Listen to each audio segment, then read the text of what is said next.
Bienvenue, vous nous écoutez sur le www.radioalfayda.net. Alfayda, c'est la référence. kaddu gi di addo fii ci Medina Baye ngeen ñuy teewloo ci ay diwaan yu wuute te fasantikoo mbokk yi salaamaaleykum daleen ak jàmm ci bile jotaayub xibaar bu ngeen taaxirloo ma jukki leen la ca gën a fës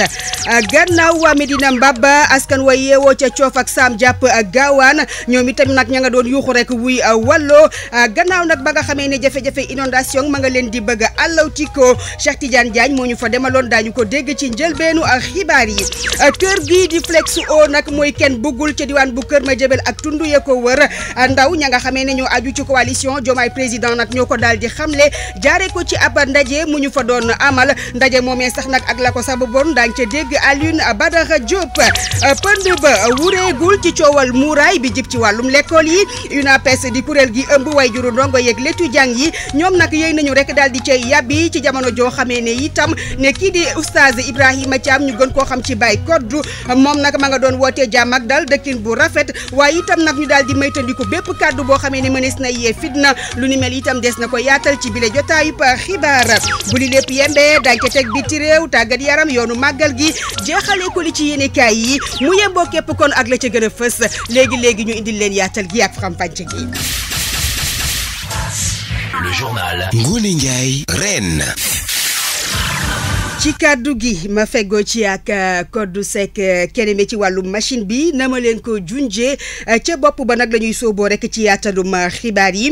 jëm ci artoo ko dànkaafu mairie bu Kaolack bi ñoom nag askan wa yeewoo ca Coof ak dig-digal boobee yëpp ña nga doon amal nag ab jandaloog taskatu xibaar yi ngir wiri paane seen i jafe-jafe ya nga xamee ne jamono ji ña ngi koy dund kon ci wàllum nawet bi Cheikh Tidiane Diagne moo ñu fa demaloon. loolee ngeen di dégg ndox mu bari la moo xamante ne mu ngi ci diggante Poulaye Gaawaan jàpp fi nga xamante ne moom moo di xàll wi jëm école Coof ak 2 ci commune bu Kaolack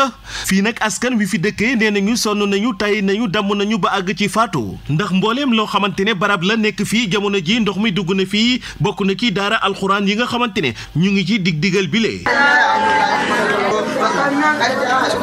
ñu doon amal janoo ak taskatu xibaar yi ngir wax jafe-jafe yi nga xamante ne ñu ngi koy jànkuwanteel ci mbir mi ni mel Baye Sakho opérateur économique la nekk tamit doomu gox bi ni mel moom nag nee na mairie bu Kaolack dañu leen a seetaan lool la. mairie Kaolack dafa defut liggéeyam seetaan Coof ak ñu ngi dégg ay matériel lourd yu ñuy présenté ci région bi mais ba léegi Coof ak gisu ci boppam Coof ak mu ngi sonn bu doontoon CDT comité d'organisation bu ne Coof ak tey mën naa wax Coof ak yëpp ci école yi la ñuy nekk di fanaan loolu nag bu amee te ñu ne am nañ maire boo xam ne mu ngi ci dëkk bi di wone ay matériel yoo xam ne mu ngi Kaolack te Coof ak gisu ci boppam ñun loolu dañuy jaaxal. ay moto Jakarta mbootaay yi nga xamante ne ñu ngi ci quartier bi ba ci ndaw yi nga xamante ne dañoo nekk ci yenn kuréel yi ñëpp nag ñoo am naxaru xol ci jafe-jafe bi nga xamante ne ay at a ngi nii askan wi di ko dund donte ne sax jéem nañ cee def ay effort ba sonn ci dooley opérateur économique bi lay di Baye Sakho ndax koppar gu bare bari la daal di dépensé ngir sëkk mbedd yu ni mel waaye daal ba léegi jafe-jafe yi ñu nga fa. ñun képp koo xam ne rek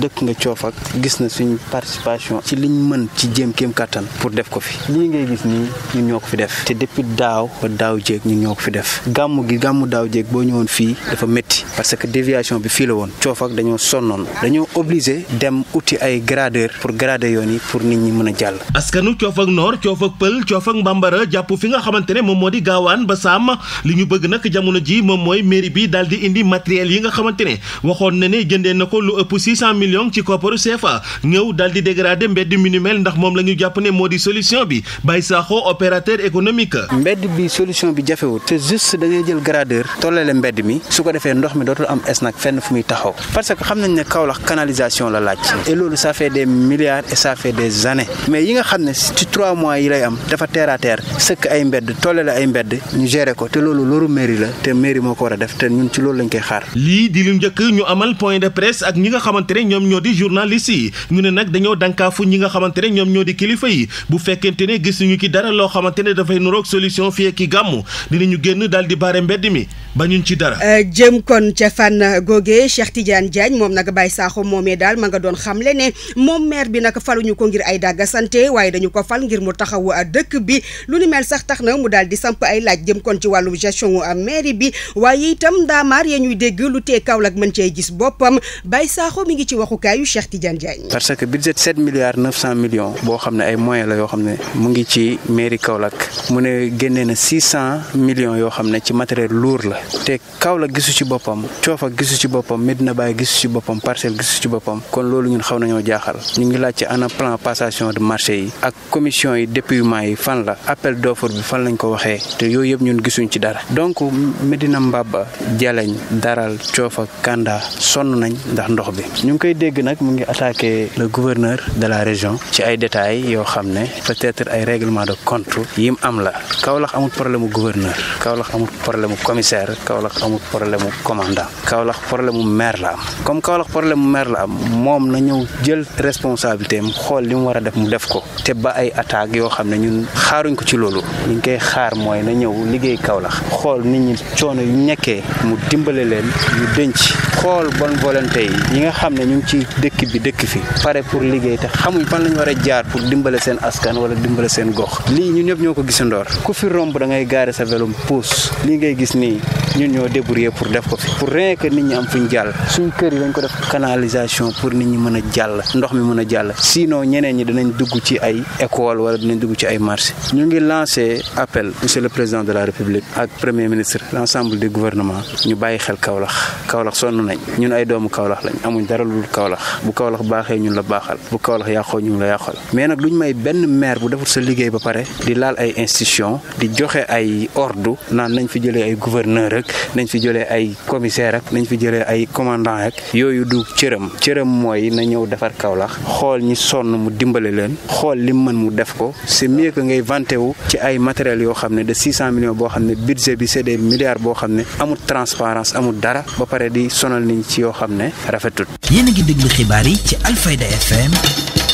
90.1. ña nga ca taaxu kaw ma ñu duppee Cheikh Imam Assane Cissé ñu wéy ci xibaar yi addu jëmee kon ci wàllum njàng meek njàngale mi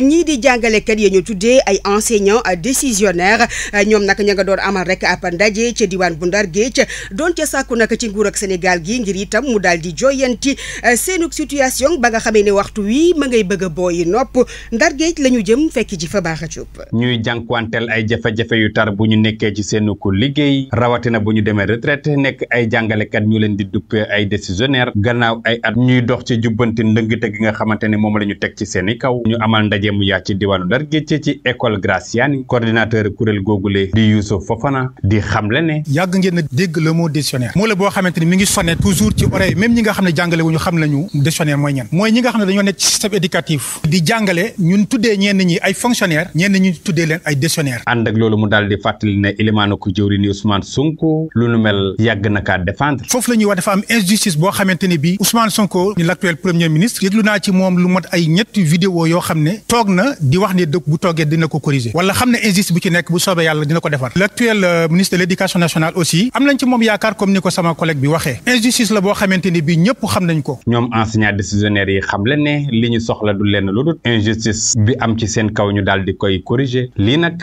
nekk njooytu gu yàgg xeex bu yàgg seen digganteeg état bu Sénégal saa su nekk rek ñu leen ciy dig ak joyanti waaye ba nëga ni du lenn lu ñu teg ci seeni loxo surtout nag bu ñu demee ba nga xam ne dañoo retraité koo xam ne da nga doon fayu nga retraité tu te retrouves avec 60 000 quelque chose comme ça loolu yaakaar naa ne kooku c'est inadmissible ministre bi nga xam ne la fonction publique moo fi nekkoon Gallo Ba wax na ko léegi toog na à l'Assemblée nationale devant tout le monde nee na décret bi dinañ ko corriger mooy décret 74 347 bi nga xam ne ñoo ngi ko signé woon 12 avril 1974 moo tax ñu tuddee ko 74 décret 74 boobu moo ñu indil suñu problème yi yëpp problème bi nga gis décisionnaire yi jànkonteeg moom yëpp mooy problème bi nga xamante ne bi mooy décret bi nag moom la ñu woñ a corriger defar ko retraité yi nga xam ne ñoom ñoo fi nekk aussi ñoom tamit dañ ca war a gis seen bopp parce que koo xam ne liggéeyal nga nguuru Sénégal wala nga liggéeyal sa réew plus de 20 ans 30 ans nga dem retraité ñu jël la sànni la ci mbalit bi loolu yaakaar naa ne kenn waru koo nangu gouvernement bi fi nekk puisque day jubante ñoo ngi koy woo mu ñëw fexe jubante lii ànd ak loolu la ñu sàkk mooy nañu leen yóbbu fële ca FNR comme fonctionnaire yëpp problème décisionnaire dafa yàgg on a vraiment y en a marre ñu reversé ñu aussi ci ñi nga xam ne ñoom ñooy FNR parce que ñun dañuy tuddee IPRES foofu la ñuy verser suñu cotisation nañu yóbbu FNR comme tout le monde. loolu tax ñoom jàngalekat yi daal di xamle ne gouvernement bi war naa dajeek syndicaliste yi fay ak ayu bés ngir càmbar lu nu mel seen bëgg-bëgg mooy saafara daar lu ko mooy rek ubbi tey jàng tey du am ci mim réew muy kàddu ko décisionnaire yi nekk ci réewum Sénégal lépp. collectif rek mën nañu lu mot 7 collectifs de décisionnaires syndicat yi tamit ñun ci syndicat yi lañ bokk ñu ngi wax ni nguur gi bu ko jubantiwul dinañ def li nga xam ne bëgguñu ko li ñu bëggal mooy jàmmaarloo ak ñoom école bi boy tëjji amul jàngale. Saint-Louis Alfayda FM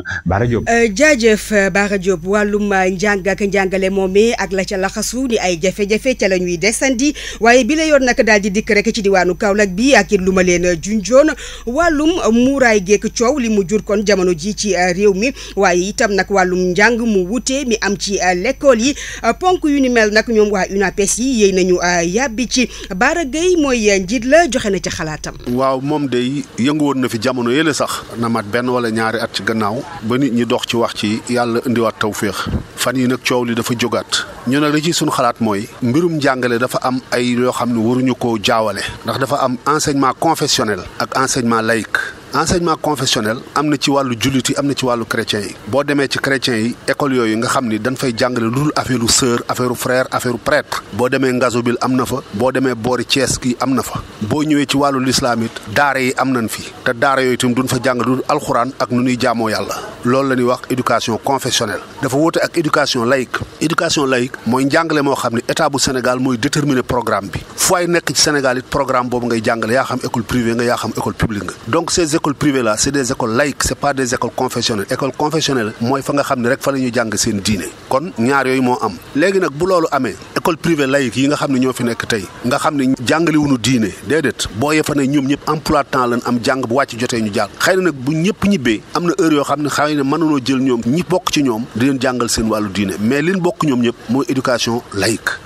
laïque nag dañ ne c'est une éducation démocratique et populaire Sénégal yëpp ñoo ci bokk yem kon nag bu ne foofu ñii dañ fi war a jànge wala ñii mun ñu fay jànge loolu day indi xaajaloo ndax constitution Sénégal moo waxee ni njàng fépp foo ko bëgg a defee war nga ko faa defee te képp koo xam ne tamit yaa ngi jàngale ci Sénégal war ngaa fexe ba conditions yi ngay jàngale mu mëngoog li constitution bi wax léegi fulaar gi ñuy wax ne nag moom la ñuy muuroo fulaar googu man bu fekkoon dañ ni élèves yi dañuy takk ay fauteuil sëriñ wala élèves yi dañuy takk ay kurus wala ay yeneen yoo xam ne day mandargaal mais fulaar ci bopp kooku chrétiens yi dañ koy def musulmans yi dañ koy def donc dana ma jaaxal lool mu doon loo xam ne mën nañ koo xool bay seppi benn xale au contraire man dama jàpp ni sax xale bu jigéen bi nga xam ne mooy sol fulaar kooku dana war a am estime ci moom am benn gis-gis bu positif boo xam ne war nañ ko am ci moom. bu weesoo nag mu daal di jàngat rek kàddu yi jëwrin gi nu dénk wàllum njàng meek njàngale mi moom nag Bara Gueye ne nguur ak Sénégal gi am na sas wu rëy a rëy wu koy xaar jëm kon ci dooleel wàllum njàngum public bi ay kàddoom Cheikh Tidiane Diagne moo ko taataan. waaye nag loolu yëpp nag li ko waral mooy état bi moo joué wul rôle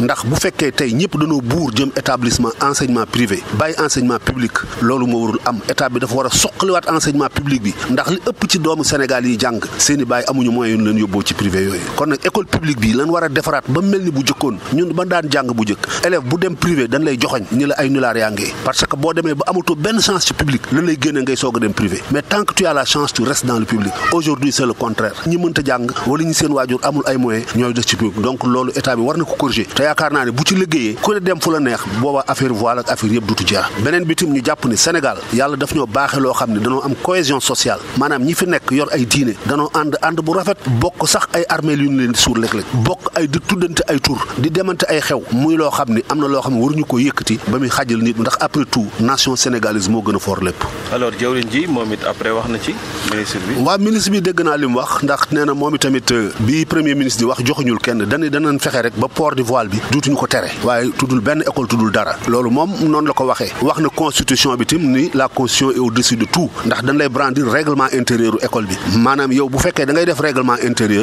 intérieur day méngoo ak li nga xam ne état bi taxawal na ko état bi li mu taxawal nag bu fekkee da ngaa def lu wuuteeg moom état bi ni nan boole yow ngay xaajale kon li ngay def bokkul ak constitution bi kon nag loolu la bëgg a wax ni kon képp koo xam ne yor nga école wala kuréel goo xam da nga koy doxal charte ya nga fay def na méngoo ak constitution réew mi. kàddu yi dal na seen xel. waaw mais noonu lañ mën a waxee ba pare il a invité aussi que ñëpp rek ñu ànd nekkaat benn ndax Sénégal dafa am lu ñu boole loo xam ne moo ëpp li ñu wuutale fuuf les chrétiens sont 5% les musulmans 95% mais ñi ngi dund boo xam ne amul benn gàkk-gàkk jàkk àndandoo bu rafet la ñuy def kon nag am na yoo xam ne war nañ ko mën a wees. mu nekkoon nag ay kaddu ya Bara Gueye mi nga xamee ni moo jiite UNAPES bànqaas bi ci Kaolack ci fànn googe ba tey sax nag ca la ñuy desandi moo xam jullit ñi wa ila chrétien yi diggante yu rafet dong nag moo ca mës a am lu ni mel nag di xalaatu Daouda Ngom ma ca doon amal taxaw seetlu. waaw man sama xalaat mooy ne muuraay dafa nekk loo xam ne lu baax la bépp doomu jullit dañ la ko exiger pour nga koy def wante tamit dañoo dëkk ak ñoo xam ne ñoom loolu duwul kii ci ñoom mooy suñ mbokk chrétien yi terewul tamit loolu war nañoo mën a dund ñu ak ñoom dund boo xam ne dund jàmm la ndax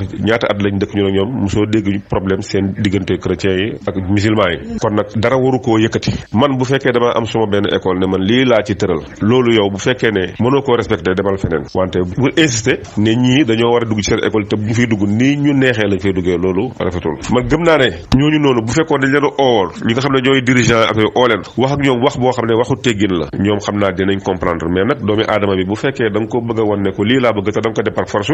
nit ki nag mën naa gis boppam te wax ju teey sarax la yontu moo ko wax sallallahu alayhi wasallam kon daal su ma la déggee mooy que ne dialogue islamo-chrétien bi waruñu nangu daal dara yàq dara waru koo yàq parce que Sénégal da ngay gis armeel boo xam ne dañuy suulee ni ñu chrétiens yi suulee ni julli ñi nga dem kër goo xam ne kii chrétien la kii jul te ñooy bokk direct te ñu ngi dund ci jàmm dara waru koo yàq jàmm ji dafa war a kii parce que chrétiens yi am na événement yoo xam ne lab bi danaan ñëw fii mais dina seet si xalif bi ziyaare ko delluwaat bu ñëwee xalif bi tertu ko teral ko mu retourné loolu yëpp lu baax la polémique bi ci am nag dañ ko war a arrêté fii ne nii instant bi ñu nekk nii sax duñu war a fay la mu jeex gis nga fitna dafay nelaw te waruñ koo yee. Daouda Ngom wàllum muuraay boobee nag ak kaddu yu waroo ya nga xamee ne jamono ji ma nga cey jib sax nag tax na nag kilifaay diine yi daal di fàttali itam diine l'islam ak déggin gi mu am ci wàllum dëkkin geeg nekkin gi ci diine yu wuute oustaz Ibrahima Thiam ñu gën koo xam ci Baye Koddu ma nga cey indi xalaatam. kenn ku nekk ci ñun muy jullit muy chrétien da nga am diine boo gëm ñun nag ci l'islam alquran dañuy wax ne lakum diinukum waliya diin loolu la waxoon yonent bi ne ko wax leen xéefari ne leen liñ bëgg ci yow pour nga jaamu seen yàlla ji ñu ànd ak yow jaamu sa yàlla ji ne leen loolu mënta nekk ndax man dama am yàlla joo xam ne moom laa gëm ngeen am seen yàlla ju ngeen xam gaamu leen seen diine bàyyi ma jaamul sama diine ji ma gëm kon nag kenn ku nekk yemal ci diine ji nga xamee ne moom nga gëm lam la sant nga def ko amma jàmmoo dëkkoo salaam muy jàmm nga xam ne arab moo ne salaam loolu ñun ñëpp la war ki nga dëkkat muy jullit yow nga nekk chrétien séq leen jàmm jëflante leen ci jàmm xataa joxante mayante dara sax mën na dox seen diggante ñam yi ñuy togg di lekk bu fekkee ñam ba defuñ ca loo xam ne dafa xaraam yow yàlla tere la ko yow jullit bi buñ la ko joxee am nga droit lekk ko kon jàmm jooju lañ war a séq gannaaw moom lañ séqoon démb mën nañ bokk dëkk ci benn koñ bi mën nañ bokk jëflante mën nañ bokk liggéey mën nañ bokk jàng benn barab mën nañ bokk toog waxtaan lépp mën nañ koy def dégg nga bu jaamu yàlla jotee dem leen seen fa ngeen di jaamoo yàlla julli ñi dem seen i jàkk dem jaamu ji yàlla amaa liñ séq ci quartier bi liñ séq ci réew mi liñ séq ci dëkk bi mooy jàmm ma ëmbal la ko nga ëmbal ma ko ñuy dajee di jëflante di dimbalante di séq jëflante boo xam ne bu rafet la comme ni ñu ko suñ diina sante ñun même buñ dalee ca suñ sëriñ mu yonent yàlla Muhammad alayhi salaatu wasalaam Madinatul Munawwara gam nekkoon yore état islamique dafa amoon ñu nekkul jullit du dund ca biir état ba am na nu mu doon jëflanteek ñoom dafa séq ak ñoom jàmm ak salaam ñu signé seeni contrat ku ci ne respecté ko kenn du tooñ sa morom kenn du jalgati loolu lañ séqoon fii ci ñun Kaolack gi ci dëkkab Cheikh Ibrahima Niass radiyallahu anhu desandi ba tey ca waxtaan woowee bu mooyee nag mu daal di woote jàmm ak dal rek ci réew mi moom nag oustaz Ibrahima Thiam ma nga ñuy fàttali njàngaleem Maulana Cheikh al Islam El Hadji Ibrahima Niass Baye ca sax nag na mu daan jëflanteeg ñi dul jullit ay kàddoom ba léegi la ñuy taataan. gis nañ Baye ni meloon ak Senghor bi nga xamee ne président la woon yor réew mi te duhut jullit ak ñeneen ak ñeneen ak ñeneen donc nga gis président yi nekkoon ci àddina bi ñu bëri nekk xariti Baye nekk wëllëreem Baye di leen jox ay conseils am yoo xam ne da leen di dimbale ci xalaat ci orientation ñu koy jël di ko accepter di ko jëfandikoo seen réew di ci gis seen bopp donc kon yëf yi xam-xam la jàmm la salaam la ñun loolu la ñu lislaam digal moo tax nañ séq jàmm ak salaam ci réew mi bu ko defee ci la ñuy mën a bokk développer réew mi mu naat ci lañ mën a bokk ba nga xam ne duñu rayante duñu xeex dara du fi xewru du jàmm ak salaam ndax lii xew ci àddina bi gis nañ ko ñun nag yàlla musal nañu ci loolu may nañu ñu am dëkkandoo yoo xam ne ni ñuy dëkkee jàmm ak salaam la masa nekk bu ko kenn yàq bu ko kenn jalgati loolu daal moom laa gis ne buñ ko defee ñun ñëpp danañ dund ci jàmm ak salaam ndax ku amul jàmm ak salaam doo tal liggéey doo tal jàng doo tal dara da nga feebar doo faju da nga xiif doo lekk da nga bëgg a doxi doo mën a génn doo am sécurité pour déplacer loolu yëpp nag musiba ak balaa la te yàlla daf ñu waxanoon ne wattaqu fitnatan la tusibanna lazina zalamu minkum xaasa ragal leen fitna ndax bu daanoo ci barab du yem ci loxo yi ñu ko keree kese may day dem yegg ci foo xam ne mën na déborder ba ku ne mu yegg si ci yow ndax olof day wax ne ñax gu wow dana lakkaale ñax gu tooy te ñax gu tooy kese boo ko taxaloon moom dong du tàkk mais bu jaxasoo ñax gu wow gi mën na ko lakk kon nag nañ moytu fitna baaxut lépp lu koy yëkkati baaxut ndax yonent nee na yàlla rëbb na fitna ak ku koy yee kon nag nañ gàttal làmmeñ yi nañ rafetal kàddu yi nañ xam li ñuy wax ak lu ñu war a wax bu ñu ko defee rek jàmm ak salaam mooy am bu kenn xas kenn bu kenn ŋàññi kenn bu kenn jëw kenn bu kenn saaga kenn bu kenn rambaaj ci diggante jullit ñi ak keneen ku dul jullit loolu la ñu yàlla digal ñun suñ diina lislaam biñ nekk buñ ko defee danañu mucc ñi ñuy dundal ci réew mi te nekkuñ ci diina lislaam yi danañ mucc ñu may leen jàmm ñoom it ñu may ñu jàmm rek ñu ànd dund ci jàmm ak salaam bu ko defee réew mi dana mën a développer dina mën a naat. yéen a ngi déglu xibaar yi ci Alfayda FM 90.1. aksi nañu nag ci ñetteelu pàccu xibaar yi nee na am sax day jëmbatum garab ci bés ba koy mandargaal lu am solo la waaye itam nag fexe ba sàmm ko ba du nax saay mooy li gën lu ni mel nag bu ñu sukkandikoo ci kàddu yi borom xam-xam bile di Amath Kama xelam màcc kon jëm ci wàllum alam gi ca waxtaan wa mu seq ak sax noonu Ndeye Fatou Cissé. bàyyi rek di jëmbat ay garab yu bëri te dañu ko protéger dañu ko entretenir. garab yi nu jëmbat fépp ci réew mi dimanche gi ñu génn bu dee ni lu am solo la fexe ba du nax saay lu baax la itam file ci Kaolack ak initiative ngir utal garab bu nekk ku koy toppatoo ba mu màgg ni mu waree. réseau national des éco-citoyens du Sénégal la nga xam ni am naa mbégte di ko jiite fii ci Kaolack dafa ànd ak inspection d'académie bu Kaolack waaye tamit ànd ak conseil départemental bu Kaolack inspection d'académie bu Kaolack ren dañ ko sas ci ministère de l'éducation mu def benn plan d'action boo xam ni dafay woo ndaw ñi woo communauté bi ak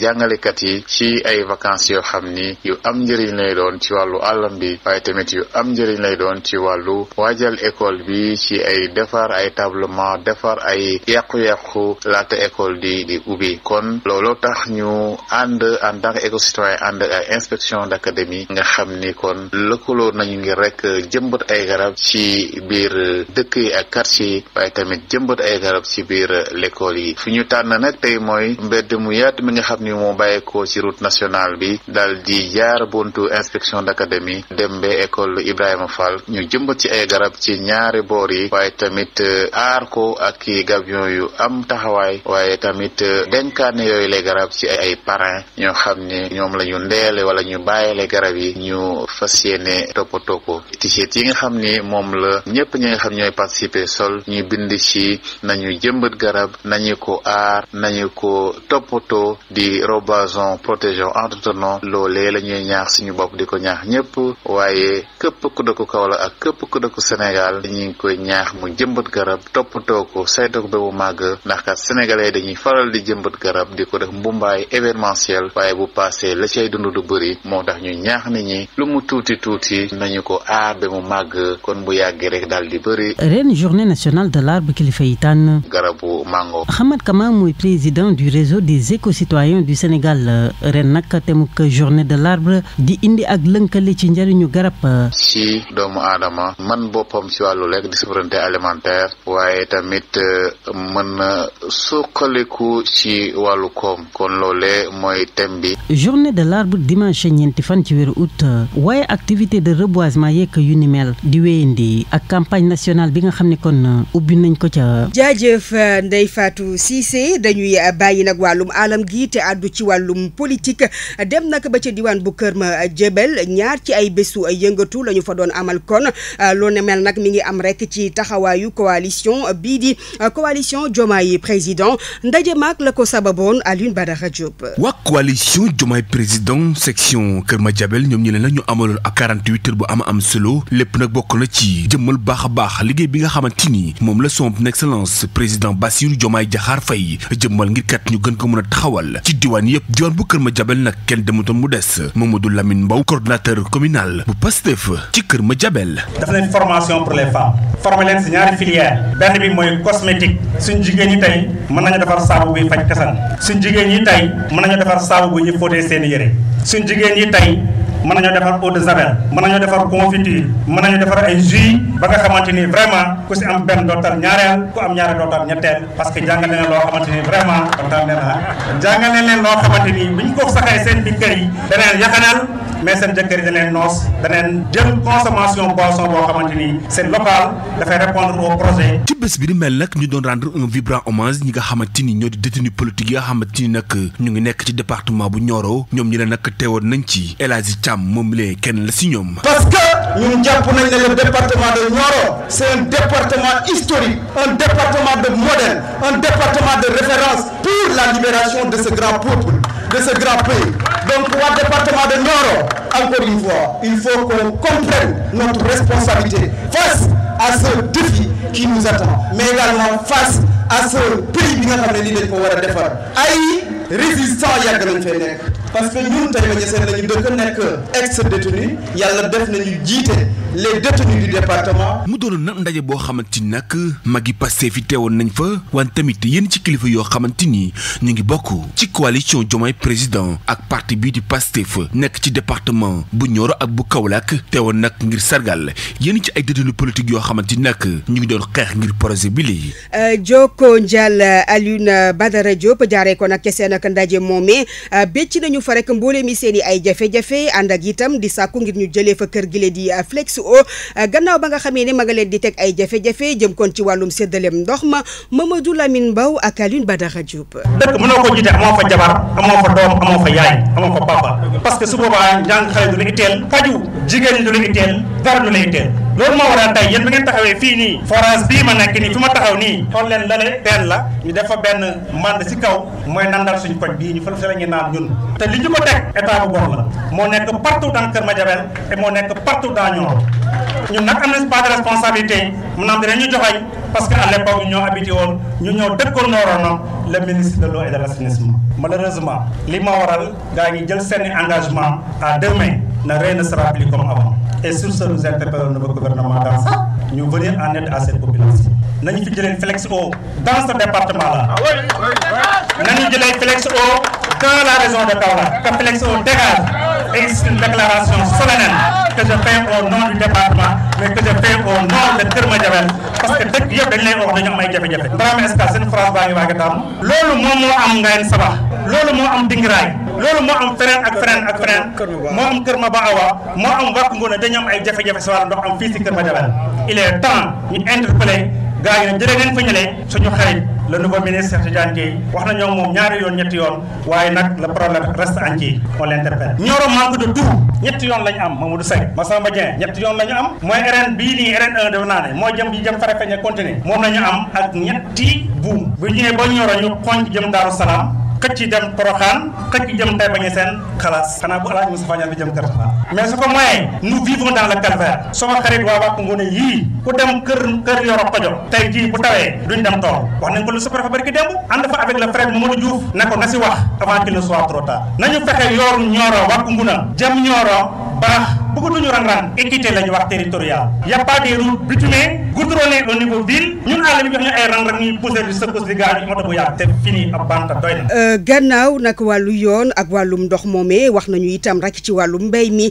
wàllum séddale jiwu géeg la ca laxasu ni ay jafe-jafe te ñu war koo joyanti donte ne nguur gi nag ma ngay seqi ay jéego jëm kon ci wàllum mbéy mi ay kàddoom bi gi la ñuy taataan ak Alioune Badara Diop. si wàllu mbéy mi danañ si wax tuuti campagne électorale bi am na lu baax on félicite le gouvernement si 100 jours yu mu def parce que loolu bokk na si teel a fay boru baykat yi teel a régler problème mu jàngalekat yi si wàllu ak di bëri mu si ñëw si 100 jours yi la ko def waaye ci loolu également def na si yeneen ak yeneen université étudiants ñu fa leen seen booy loolu am na solo waaye nag am na yu des si wàllu mbay mi ñu ngi interpellé docteur Mabouba Diagne gannaaw bu ñu ko félicité de vive voix wax naa si benn émission télévision ma ne ko waroon utal benn camping car parce que c'est un battant c'est un combattant mu ngi def si terrain bi ñu fexe si otoom am bureau parce qu'il n'a pas de bureau waaye nag damay wax toujours ñun ay jàngalekat lañ en pédagogie le groupe est plus intelligent que le plus intelligent du groupe dañ koy wax ne buñ ne fonctionnaire waroo am jiwu dans le monde rural la quasi totalité des fonctionnaires nekk ay jàngalekat nga bañ kaa jox jiwu nga dangaa bëgg am souveraineté alimentaire foo koy jëlee nañ wax ne képp kuy bay nañ ko jox loolu lañ ko laaj ñun képp kuy bay nañ ko jox waaye ñu dañoo téye kaw gi teewuñ suuf gi te waa suuf gi jubuluñ le problème reste entier de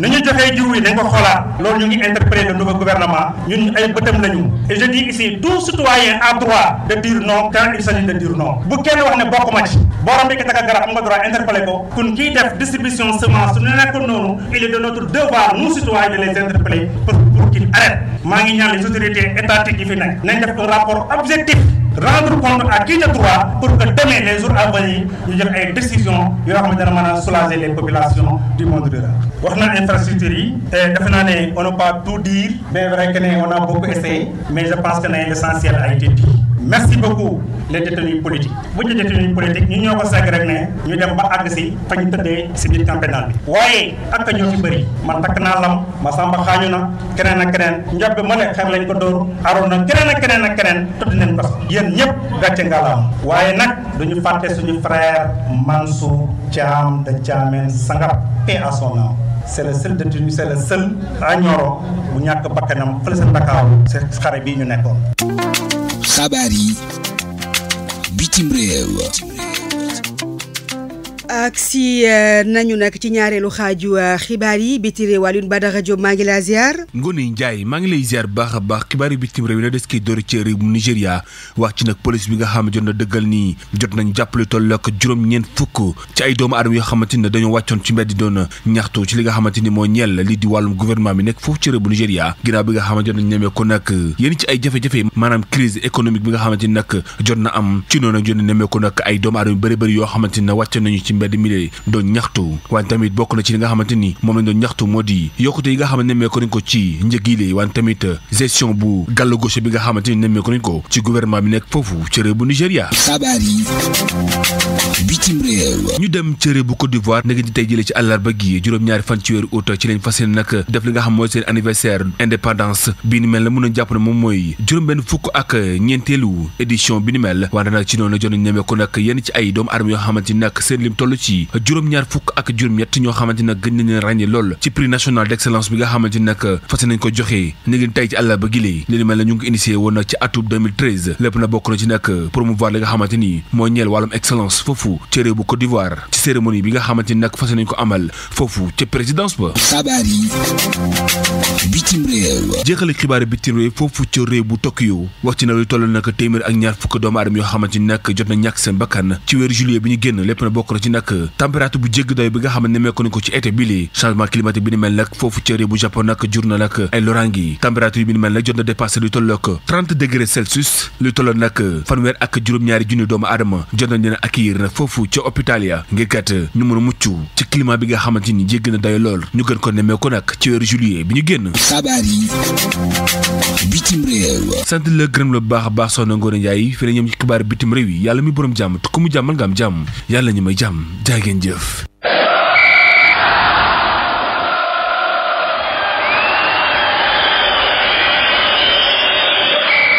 xabaaru tàggat yaram.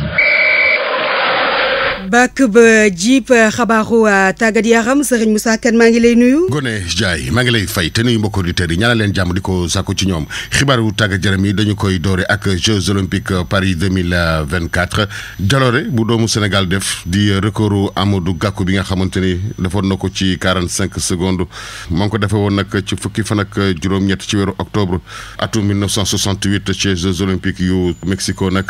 ki ko battre démb nag record bi ni mel moom mooy Cheikh Tidiane Diouf daal di koy def ci 94 secondes di loo xam te ni jaloore ju rëy la keneen ku ñuy xaar mu def jaloore tey moom mooy Jean-Louis François Mendy di porte-drapeau bu Sénégal bu war a def demi-finale am ci 110 mètres et loolu nag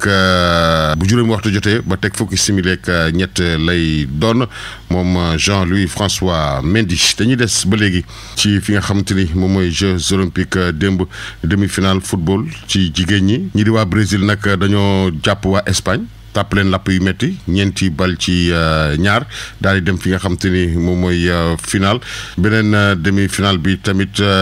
doxoon ci diggante États-Unis ak Allemagne États-Unis moo ko daan benn bal ci dara tey basket ci jigéen ñi Espagne dina laale ak Belgique Allemagne dina laale ak France Nigéria dina laale ak États-Unis loolu bu juróom-ñaari waxtu jotee ba teg fanweeri simili lay doon sànq ci suba nag foofu ci Jeux olympiques ci taekwondo suñu beneen beneen ndaw bu ñu fa teewaloon di Bokar Diop moom dañu ko éliminé ci duggam gu njëkk ci wàllum taekwondo. ñu waxtaanee nawetaan ak li nga xam te ni moom mooy phase nationale yi moom nag mujj nañu ko toxal jëlee ko Matam yóbbu ko fi nga xam te ni moom mooy Diourbel njiit la di Amadou Kane am na lu muy jot a yëkkati ci mbir mi di mel ñu teewlu ay kàddoom. l'ORCAV de Diourbel bind ñu dem foofu ñu gis ne effectivement war nañu mun a organiser phase nationale au niveau de Diourbel xam naa ne Diourbel moo gën a gaaw yeneen régions yi rek parce que dès qu'ils ont écrit ils ont fait intervenir des personnalités des personnes ressources des mécènes ñëw si man pour seet war na ne que ñoom ils sont dans les dispositions pour dimbali Diourbel notamment le président de la ligue de Diourbel la ligue de football je salue au passage mais alors donc bu ñu demee ñu constaté ne que effectivement ñoom d'abord am nañu ay stades yu bees que Bambey am na stade bu bees Mbacké am na stade bu bees Diourbel stade rénové bien que c'est pas mis à notre disposition ñu gis ne que am na infrastructure yu taxaw yu mën a organiser ñu gis ne aussi que am na ay personnes ressources des mécènes yu manifesté yu ko ñoom dinañ accompagner pour phase yi am foofu ñu décider ne ko phase yi foofu la am rôle ONCAV c'est pas de regarder de ce côté là ñun on est une structure nationale reconnue d'utilité publique dañuy wut bànneexu population bi su dee loolu xaw ma su dee loolu xamul mais lu wóor te wér mooy que bii yoon moom mënuñ organiser Matam mais cependant Matam am na possibilité nekkaat candidat wala boog ONCAV war na wut yeneen activités yu xam ne dañ koy domicilier foofu yaakaar naa ne loolu ñun en tout cas ak suñu démembrement yi nekk foofu muy ORCAV bi muy rek 3 ODCAV zone yi ñëpp d'accord nañ ak ONCAV que effectivement conditions yi réunirul pour phase du petite affaire de da ngay mobiliser lu mot 10 000 personnes durant 15 jours nekk foofu il faut nga wuteen fu ñu dëkk fu ñu naan fu ñu nangam ak nangam ak nangam da ngay transporter les équipes le budget était de 200 millions parce que nag Matam c'est à l'extrémité du pays donc dépenses yi dafay yokk maa ngi rafetlu le comportement ak taxawaay ORCAV de Matam parce que def nañ lépp mais Matam ba tey yéen mënuñu def seen phase régionale ba fu may wax ni donc loolu def naa ne passé na fu ñu toll léegi mooy su neexee yàlla Diourbel lañ jëm. Cheikh Gueye bi nga xamante ni moo nekkoon entraîneur bu Teungueth FC daal di tekki woon na moo tànkam moom nag teere ji na fi nga xamante ni moom mooy ci réewum Bénin ci club bi di Loto Popo ñu ngi ko doon ruuma naan nag boobaak léegi waaye nag mujj naa antu kii di Cheikh Gueye daal di nay signé foofu ca réewum Bénin fu mu toll nii nag waxtaan bi sori na loolu ci diggante Mory Diaw ak Olympique bu Marseille ngir ab déggoo am Mory Diaw daal di xaatim foofu ca Marseille ma goog Goré Ndiaye ginnaaw ba la ñaanale kendaa yu jàmm li ma gënoon a fa si xibaaru tàggat yaram yi jaa ngeen jëf. yéen a ngi déglu xibaar yi ci Alfayda FM 90.1. ak nañu leen ko junjee woon gannaaw nag ba ñu leen ndokkeelee ci weer wi Alfayda nag jamono ji soobu na kon ci wàccaayu màggal gi yoonu màggal gi ak Mamadou Moustapha Mbaye. salaatu lazi fi kulli sahrin wa fi safar hamani hala mahin mal absa wa safar salaatu lazi fi kulli sahrin wa fi safar. salaamaaleykum wa rahmatullah mbokk yi jërë ngeen jëf defoon nañ ko daaw fekki déwén dañuy baaxantal di sant di gërëm di ñaanal yéen ñi nga xam ne yéen yi safoo di ànd ak rajo Alfayda màggalu Tuuba fukki fan ak juróom-ñett ci weeru safar dëppook ñaar fukki fan ak ñett di aljuma ci atum 2024 bii nu dëgmal taxit kon rajo Alfayda di ànd ak yéen ci yoonu màggal gi nag ci ponk bu njëkk bi dana ci jukki ñaar bokk na ci kàddu yi nga xam ne Bassirou Diomaye Faye di président de la République yëkkati na ko ci kanamu Serigne Mountakha Mbacké wax li nga xam ne namm na ko ci ay wàccaay jëmale ci bis boobee waaye dana ànd ak ay kuréel yu nga xam ni xam nañu ne jafe-jafe dina am ci wàllum inondation te ku wax inondation wax yoo sam xel dem ci sibiru ñoom it ñu def ay jéego ngir aar askan wi ci boobi feebar mbokk yi ñaari ponk yooyu la ñuy jukki ci yoonu màggal gi nga xam ne dañu ko tàmbali ci jàmm di ñaan yàlla mu may noonu eggale ko ci jàmm salaamaaleykum wa rahmatullah taala wa barakaatuhu. في كل سار وفي ظفر هماني ألا ماهن ما الأبس والسفر awil lana umrana saxix lana badanan wa hëb lana rushda wa tawfiq yàllaahu mbokk yi kon salaamaaleykum wa rahmatullah président de la république Bassirou Diomaye Faye ñëwoon ci dëkk bu sell bi lu Touba naam jëmbat garab ci bis boobee nga xam ne kon dañ ko jagleel mbirum garab moo ko fi indi woon teewul bi mu jàkkaarloog Serigne Mountakha Mbacké àdduna jëmale ci màggal gi nga xam ne ko ñu ngi koy waaj moom nag nee na waxtaan nag ñi nga xam ne ñoom la yilif bokk ci ñooñee premier ministre xool yenn yoon ki pexe la ñuy jaar ba màggal gi am ci jàmm ñu déglu président de la république. kon sant nañ bu baax a baax di wax ne tamit jublu nañu ci xew mu mag muy màggal bi soobee yàlla dem rek premier ministre mu ngi woon sama kër ba daanaka minuit di waaj a jot te liñ doon waxtaanee yëpp magal gi la mooy naka la ñuy fexe ba ministère yi nga xamante ne gën nañ leen soxla ñu gën a baral seen taxawaay ci liy defar lépp ñu mën a booloo def réunion ci njiital premier ministre ba ci fànn yëpp muy ci wàllu paj mi ci wàllu ndox mi ci wàllu sécurité ci wàllu leneen ak leneen ministère yi mu gën a intéressé ñu toog waxtaane ci benn bés ñëw seet si kilifa yi bokk ak ñoom waxtaan xool li war bu ko defee ñu arrêté solution yi nga xamante ne day ñëw ne gouvernement bi de xëy na ren gi xaw na gàtt sax te nuñ ko waajale lii mooy taxawaayam taxawaay bi yëpp mooy képp koo xamante ne mu ngi ñëw ci bés bu mag bii nga xamante ne sëñ Touba rek a ko moom mën a def seen magal ci nu mu gën a àndee afiya ak ci nu mu gën a àndee ci jàmm ak ci mucc ko defee yeneen at yii di ñëw dina fekk ñu gën a mën a waaj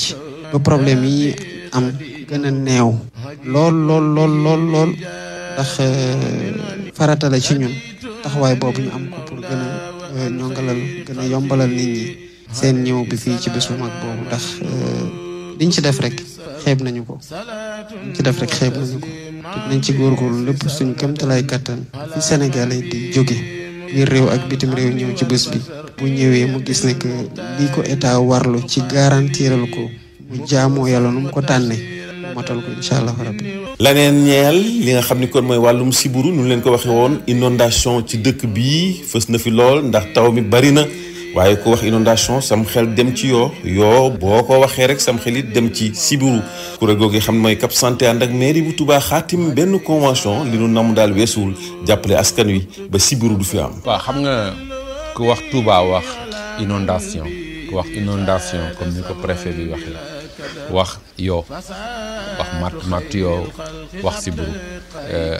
dëgg la nguur gi def na ci lu bari waaye ONG yi dañ ci am. luñ ci war a def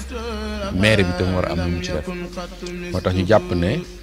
war nañu liggéey ak maire bi nasa ndox noccindoo pour lépp lu jëm ci xeex sibiru gën a tar ci Touba ba bu ñu demee fii wax at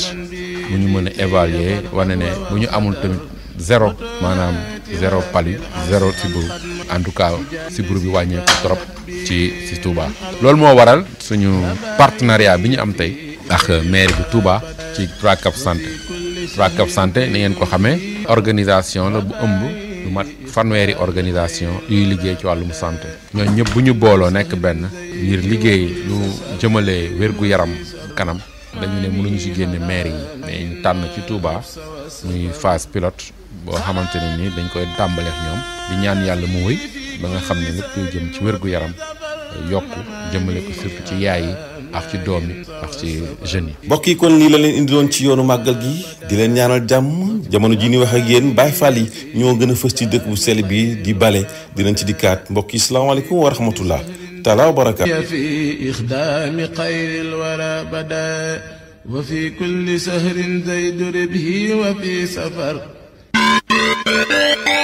li ci yéene kaay yi. L'Obs, Le Soleil, Sud Quotidien, Walf. li ci yéene kaay yeeg El Hadji Seydina Omar Cissé. laan bi boo mooy tuwul fan yi fa ngeen di dégg ay rajo wala télé yu tëj ndax jafe-jafe koppar ya ñu nekk Le Quotidien yéene kaay Sud Quotidien Les Échos enquête fa ñoo xëy di ñu xamal jafe-jafe yu métti yi këru taskatu xibaar yi nekkee Sénégal ba tax waa CAP ña ngay artu yow seetal këru taskatu xibaar yi fi mu toll nii fa ñoo bloqué seeni compte convention yañ signé woon ak ay ministère fañ ko dakkal fi mu toll nii Sud Quotidien ne fañ leen a xoj ñoom këru taskatu xibaar yi ba mënuñoo nokki léegi ñu dee de Le Quotidien na ko crise carrément jafe-jafe yu mag te lu ji njaaga nag état bi mooy njaag ay impôt yu ñu leen di laaj ak ndimbal bi ñu doon jox taskatu xibaar yi aide de la presse bi gisaguñ dara ñee ña ngi leen di mise en demeure léegi ko yéen a kaay na ko faale ci yokkal TNT bi fa leen a xoj moom it ba tax Cheikh Niass njiital Walfadjri ne man faa fas yéen a ubbi capitalu groupe Walfadjri ku am xaalis ñëw bokk ci groupe bi ndax fi mu toll nii attantuñu yëfi Alassane Samba Diop ne ñun kay fa ñoo ximmaara rek di xoolaan ñu nar a rey rajo ak télé ak journaux yi te kenn jéemu ci dara njiitu këru taskatu xibaar yi nag fa ñoo fas yéen a dajee àjjuma bii di ñëw ngir sàkk ci ay pexe waxtaan tamit ak état bi ba tey ci enquête yéen kaay fa ñoo xamal na Maïmouna Ndour Faye moom fa leeral problème yi ko topp ca 7TV ba pare fa fas yéene porter plainte lefay yéen kaay na ko moom koy porter na plainte ba pare ki ñuy wax Cheikh Bara Ndiaye ne fa yàq deram waxal ko lu du dëgg leer laneen lu leer ba yegg ca nañ ja mooy déclaration politique générale bi njiiti jëwri ni war a def ci assemblée nationale fa mel ni fa jege waaye ba tey fa mel ni fa sori bés bi yéen kaay moo gisee noonu ba léegi fi mu toll nii gars yi waxatuñ ci dara président Diomaye ma ngay laajte kañ la mën a tas assemblée nationale Madiambal Diagne na ko hëy faa leen di wax leen Ousmane Sonko dootul defati déclaration politique générale ci assemblée bii déedéet Abdou Mbow na ko gis nga ñoom même bu fekkee sax fa ñuy tas assemblée nationale bii problème mu parrainage bi moo na nekk jafe-jafe seen kanam ngir ñu amal ay élection l'observateur na leen voilà assemblée nationale boobu ngeen di wax député ba ñuy wax Guy Marius Sagna ak Abdou Mbow fa ñoo amal ay laaj jëmale ko ci ministre yi ngir ñu andi leeral coow la am ca ONAS info yéene kaay dëggal ko na ko lu ëpp fanweeru laaj na nag fa ñoo bëri trop Guy Marius Sagna moom fa laaj Cheikh Tidiane Dièye na ko waaye yéen faa dégg na fa ngeen a signé 9000 logements yoo xam ne fa ngeen koo jox entreprise du chinois yi bi ngeen di def loolu xanaa booba entreprise du Sénégal yi amutoon ñu mënoon loolu ba ngeen di ko jox chinois yi man de loolu laay laajte faa bëgg ngeen tontu ma ci Abdou Mbow na ko man faa koy laaj ndax fa ñoo dakkal ay marché yoo xam ne fañ koo joxoon Taysiir ak yeneen mujj dindi ko jox ko yeneen entreprise yoo xam ne ci yaama neex lañ ko defee man faay laaj ci loolu est-ce que respecté neen charte yi source ay yéene kaay moom fa ñoo xamal na njiitu jëwri ni Ousmane Sonko fa xamal ndaje dimanche bi weesu ca këram ak ay nit ñoo xam ne fañ leen a jàppoon tëj kaso ci jamonoy Macky Sall maanaam ñaxtu yi fi amoon yéene kaay bi ne waaye Ousmane Sonko fa mer ba futtu amut lu ko neex ndax fa dégg ne fa xam ñaari nit ñoo xam ne fa ñoo xamoon ay gaañu-gaañu métti ci ñaxtu yi kenn ki fañ ko dóor balu fetal léegi ñàkk yëg bi mu ñàkk yëg loolu te gaa yi toppatoowuñu leen faj leen moo ko métti ba tax fa joxe ay ndigal ñu yóbbu leen bitim réew faj leen ci nam gën a gaawee mu ëlbatiku na leen yéen ñëpp li ngeen di sàkku mooy ñi leen ray ak ñi leen gaañ ak ñi leen doon torturer méttital ci ñaxtu yi faa bëgg ngeen xam ne yoon dana def liggéeyam faa bëgg rek ngeen def ndànk bañ a yàkkamti ndax fa am yoon woo xam ne faaw ñu respecté ko ngir mën a def loolu la mu def moom turbine yéene kaay fa dikk ak ñun ngir wax ñu wàllug wér-gi-yaram jafe-jafe yi ci nekk fi mu toll ni suñ hôpital yi ñoo gën a feebar sax ña fay fajoo ba tax fa wax ne jàqal na askan wi ñi nga xam ne fa ñoo feebar ndax hôpital yi secteur santé la ca xam fi mu toll ni fa jéggi dayo beneen ba ca topp mooy kàngam yi nga xam ne ñooy dàq faj Sénégal ñu bëri sa ñoom ña ngay bàyyi yow seetal professeur Amadou Gala Diop moom nee na fay dem professeur Cheikh Tidiane Ndour moom dem na OMS docteur Abdoulaye Bousso moom itamit OMS Afro ñoo ko jël man ma jël l'évidence yéene kaay fekk fa Abdoulaye Sylla homme d'affaires Ecotra fa porter plainte waa leeral.net ndax xibaar yeen jibal ca moom fa wax na loolu daraa ca xamul li xam mooy ngir réewum Sénégal ñuy bay di dundee kilifay réew mi fi mu doon ni fa ñoo taxawal ab brigade bu saytu wàllu kaaraange ba fexe askan wi li ñuy dundee Sénégal ñu di ko bay Le Soleil yéene kaay moo ñu ko xamal le mandat yéene kaay moom fa xëy di ñu gën a xamalee ak RTS radio télévision bu Sénégal ni mu nekkee média wu état bi maanaam farak nguur gi yor yéene kaay moom fa ñoo xamal marché gré à gré tappale yaama neex bu toll ci 3500 milliards diggante Sénélec ak West African Energy Amadou Ly moom fay ñaawlu yenn doxalinu makkeeg ña nekkoon ak moom ak ki fi nekkoon directeur Sénélec Pape Demba Bitèye ak Samuel Sarr Libération moom fa ñoo xamal ne tubaab bi xaw ma naar bi borom Paris Foot premier bet xam nga fa doon daw moo njabootam gi ñu jàpp ko ca aéroport ba ndax fa war a fay état bu Sénégal 12 milliards Libération fa xëy di ñu xamal yeneen xibaar ne gis nga kooku daal mbiru mafia bu ñu organiser rek ci lañ nekkoon moom biñ ko waxee ne ko fa ngaa war a fay 12 milliards rek ci la commencé di jaay ay këram ak xalalam ba pare tàmbali di dàq liggéey katam yi ci la gaa yi xamee ne kii fay waaj a daw ci lañ ko jàppee la ñu jàpp nag mooy màggal ak Tuubaa gi àjjuma ñaar fukki fan ak ñett ci weeru ut wi ñu nekk ba tax xalifa général des mourides Serigne Mountakha Bassirou Mbacké fa yëkkati kàddu ni ki démb jëmale ko ci taalibe mouride yi ak umma islamique bi fa sàkku ci ñoom képp ku mën na jàng ñetti kaamilu alquran Serigne Abdou Latif Mbacké nag moo doon supervisé setal gañ doon amal ca dëkk bu sell ba Touba lépp ngir mën a dalal gano ku tedd ki Xaadimu Rasuul les si ko yéene kaay moom fa ñoo xamal mbir mu yéemate garaaw fa xam ay sénégalais yoo xam ne moodu